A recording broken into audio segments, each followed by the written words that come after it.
কোন ফুচকার শেফটা বড় সেখানে গিয়ে আমি দাঁড়িয়ে যাই, মিনিমাম ওকে 10টা খেতে হবে। এরকম করে করে যে আমি কত খেয়েছি।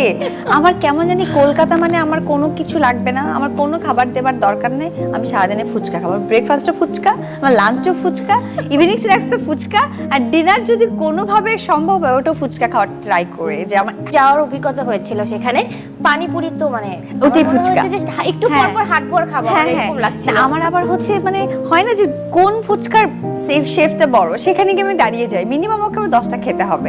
এরকম করে করে যে আমি কত খেয়েছি। আমার কেমন জানি কলকাতা মানে আমার কোনো কিছু লাগবে না, আমার কোনো খাবার দেবার দরকার নেই, আমি সারাদিনে ফুচকা খাবো। ব্রেকফাস্টও ফুচকা, আমার লাঞ্চও ফুচকা, ইভিনিং স্ন্যাক্সও ফুচকা, আর ডিনার যদি কোনোভাবে সম্ভব হয় ওটাও ফুচকা খাওয়ার ট্রাই। পরে কাজ করা মুশকিল হবে তো।